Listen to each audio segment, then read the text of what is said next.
ಎಲ್ಲರಿಗೂ ನಮಸ್ಕಾರ.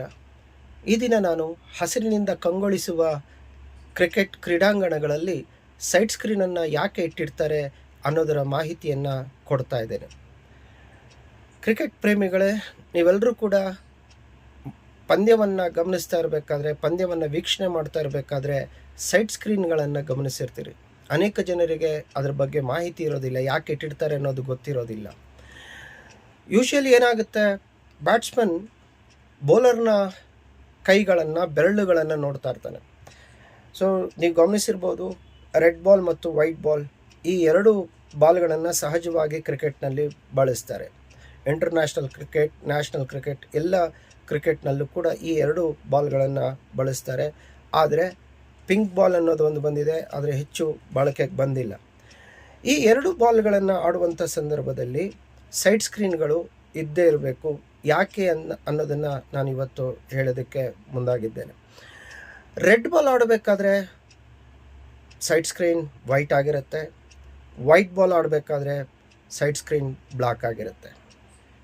ಸೊ ಅದಕ್ಕೆ ಕಾರಣ, ಯಾವತ್ತೂ ಅಷ್ಟೇ ಬ್ಯಾಟ್ಸ್ಮನ್ ಬ್ಯಾಟಿಂಗ್ ಆಡಬೇಕಾದ್ರೆ ಕೇವಲ ಅವನ ಕೈ ಬೆರಳುಗಳನ್ನು, ಬೌಲರ್ನ ಕೈ ಬೆರಳುಗಳನ್ನು ಮಾತ್ರ ನೋಡ್ತಾ ಇರ್ತಾನೆ ಅಂತ ಹೇಳಿದೆ. ಆ ಬೌಲರ್ನ ಹಿಂಭಾಗದಲ್ಲಿ ಬೌಂಡ್ರಿ ಆಚೆಗೆ ಇರುವಂತಹ ಸೈಡ್ ಸ್ಕ್ರೀನ್ ಅಕ್ಕಪಕ್ಕ ಅಥವಾ ಸೈಡ್ ಸ್ಕ್ರೀನ್ ಇರೋ ಜಾಗದಲ್ಲಿ ಜನ ಓಡಾಡಿದ್ರೆ ಬಹುಶಃ ಅವನ ಕಣ್ಣಿನ ನೋಟ ಆ ಕಡೆಗೆ ಹೋಗ್ಬೋದು. ಆ ಕೈಯಿಂದ ಬರುವಂಥ ಚೆಂಡನ್ನು ಗಮನಿಸದೆ ಆ ಚೆಂಡು ಅವನನ್ನು ವಂಚಿಸ್ಬೋದು, ಅವನನ್ನು ಔಟ್ ಮಾಡಬಹುದು. ಈ ಕಾರಣಕ್ಕಾಗಿ ಪಂದ್ಯಾವಳಿಗಳಲ್ಲಿ, ಕ್ರಿಕೆಟ್ ಪಂದ್ಯ ನಡೀತಾ ಇರುವಂಥ ಸಂದರ್ಭದಲ್ಲಿ ಸೈಡ್ ಸ್ಕ್ರೀನನ್ನು ಮೈದಾನದಲ್ಲಿ ಇರಿಸಲಾಗಿರುತ್ತೆ.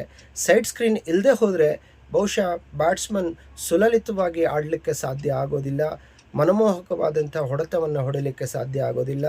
ಫ್ರ್ಯಾಕ್ಷನ್ ಆಫ್ ಸೆಕೆಂಡ್ನಲ್ಲಿ ಚೆಂಡನ್ನು ಆತ ಜಡ್ಜ್ ಮಾಡಬೇಕಾಗತ್ತೆ, ಅದರಲ್ಲಿ ಅವನು ಎಡಬಹುದು. ಅದಕ್ಕಾಗಿಯೇ ಸೈಡ್ ಸ್ಕ್ರೀನನ್ನು ಹಾಕಿರ್ತಾರೆ. ಅದರ ಸುತ್ತಮುತ್ತ, ಅದರ ಅಕ್ಕಪಕ್ಕ ಯಾರೂ ಕೂಡ ಓಡಾಡದೇ ಇರಲಿ ಅನ್ನೋ ಕಾರಣಕ್ಕೆ. ಆದರೆ ಈ ಸೈಡ್ ಸ್ಕ್ರೀನ್ ಬೌಲರ್ನ ತಲೆಯ ಹಿಂಭಾಗದಲ್ಲಿ ನೇರವಾಗಿರುತ್ತೆ, ಆದರೆ ಬೌಂಡ್ರಿ ಆಚೆಗೆ ಇರುತ್ತೆ. ಈ ಮಾಹಿತಿ ನಿಮಗೆ ಭಾಳ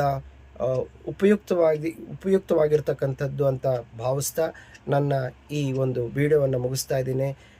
ಎಲ್ಲರಿಗೂ ಧನ್ಯವಾದಗಳು. ನನ್ನ ಯೂಟ್ಯೂಬ್ ಚಾನಲನ್ನು ಸಬ್ಸ್ಕ್ರೈಬ್ ಮಾಡಿ. Thank you very much.